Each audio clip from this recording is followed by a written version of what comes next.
c'est ça. Un pari, une stratégie, une conviction, elle nous le dira. Elle est notre invitée. Bonsoir et bienvenue. Bonsoir, Patrice. D'abord, pour vous situer, la beauté, le bien-être, pouvez-vous nous en dire un petit peu plus de votre domaine d'activité?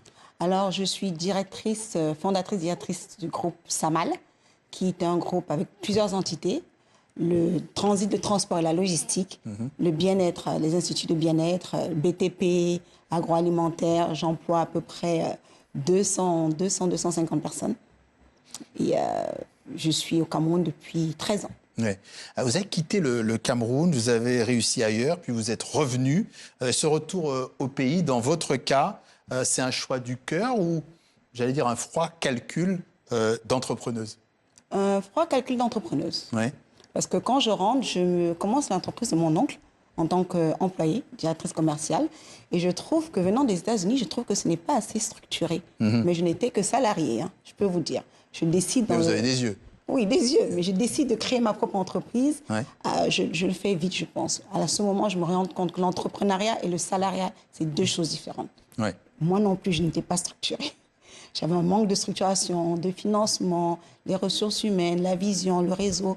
Donc, du coup, ça ne s'est pas passé comme je voulais. J'ai dû fermer. Ouais. Mais ça, en même temps, vous apprenez. Ça m'a permis d'être beaucoup plus lucide, plus structurée, plus forte et avoir une meilleure vision. Ouais. Surtout plus posée. Vous revendiquez cette signature, je l'ai dit, bâtir, aligner, rayonner. Aligner, c'est un mot rare dans le discours entrepreneurial. Aligner quoi exactement? Être aligné avec ce que je veux. Ouais. Parce que beaucoup de personnes ont peur d'avancer. Beaucoup de personnes. Donc savoir ce que vous voulez. Voilà. Ouais. Il faut savoir ce que vous voulez. Il faut être sûr de soi. Il faut avoir confiance en soi. Ça, c'est je reste alignée, je reste droite dans mes bottes. Je reste indifférente au regard des autres. Et précisément, dans un environnement des affaires qui est souvent très masculin, vous avez parlé de votre oncle, vous... Transit. Pardon? Dans le transit, Oui, voilà. le transport. Vous encouragez l'emploi chez les femmes. Comment faites-vous en sorte que le leadership en Afrique sorte du discours pour devenir une réalité?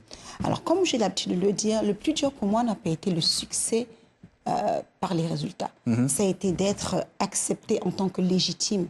En tant que légitime dans un domaine qui est masculin, comme vous avez dit, dans un terrain qui est nouveau, fragile pour moi, parce que je viens des États-Unis, et là où la jeune femme dérange l'ordre établi.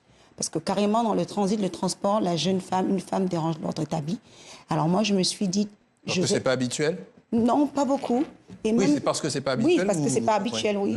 Et on ne croit pas aux femmes qui te disent qu'elle va faire le transit, le transport. C'est un peu comme on ne croit pas à une femme qui apporte son projet dans les banques.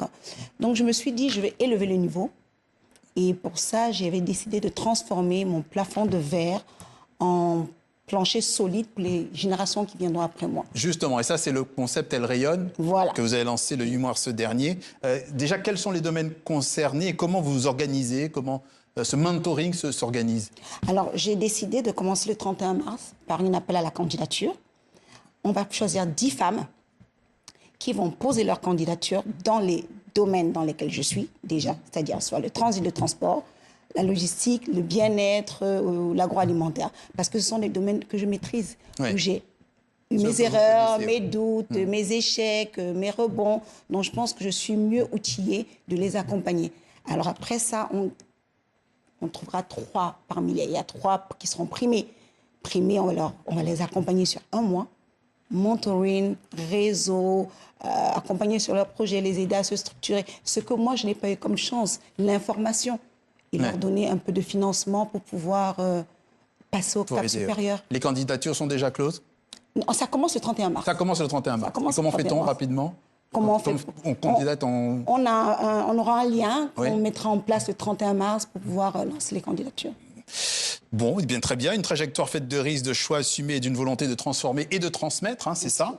Merci à vous, Linda Tchatchoua, d'être passée par notre journal Afrique sur TV5 Monde. Ce que je souhaiterais rajouter, c'est que... On n'a plus le temps, mais allez-y. Je souhaiterais dire aux femmes qu'il est important de travailler ensemble. Et c'est ce que vous faites. Voilà. Merci à vous. Je vous en prie.